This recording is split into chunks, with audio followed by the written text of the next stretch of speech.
ఎండాకాలం సురువైందంటే జాతరల మీద జాతరలు జోరుగా నడుస్తుంటాయి. అట్ట ఇప్పటికే జాతరల పండుగ సురువైంది. ఇక ఓట్ల జాతర ఒక పక్క అయితే దేవుళ్ళ జాతర ఇంకో పక్క అన్నట్టే నడుస్తున్నది ఇప్పుడు తెలంగాణ జాతరల సంబరం. అట్ట ఇక ఈ ఏడు సమ్మక్క సారలక్క జాతర జోరుగా అవుతుందట. ఇక కాలానికి ముగ్గు పోయలేదు, అప్పుడే భక్తులు గట్టినే పోటెత్తులు సమ్మక్క సారక్క గుడి కాడికి. ఇక చూద్దాం పారి ఎంతమంది వచ్చిరు ఏంది అనేది.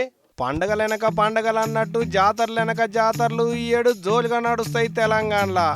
అట్ట ఆదిలాబాద్లో నాగోబా జాతర, సూర్యాపేటలో పెద్దగట్టు జాతర, వరంగల్లో సమ్మక్క సారలక్క జాతర.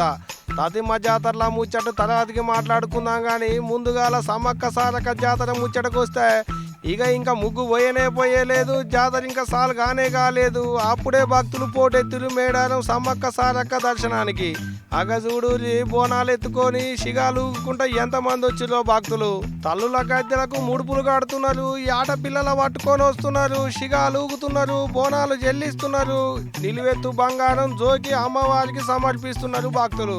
పండగ పదుందన్న కాంచే సంబరంతో ఉరుకులో పెట్టినట్టు ఇంకా పండగ సాలు కాలేదు. అప్పుడే మేడారం బాట బయటిలు రాష్ట్రంలో ఉన్న భక్తులు. మళ్ళా మేడారం జాతర సురువైనాక భక్తులు గట్టిగా వస్తారనుకున్నారో ఏమో ముందుగాలనే పోయి అమ్మవార్లను దర్శనం చేసుకొని వస్తున్నారు. ఇట్ట ఆదివాసీల అతిపెద్ద జాతర మేడారం సమ్మక్క సారలక్క జాతర అవుడుతోని 17 జాతరకు గట్టిగానే కదిలొస్తారు భక్తులు.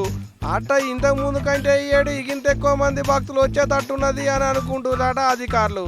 అందుకు కావాల్సిన సౌలతులన్నీ గట్టిగానే చేస్తున్నారు. ఏదన్నా కానీ వీళ్ళు కానీ ఈ ఏడి జాతరకు పోబుద్ది అయిన వాళ్ళు ముందుగానే సౌలతులని చేసుకోవాలి.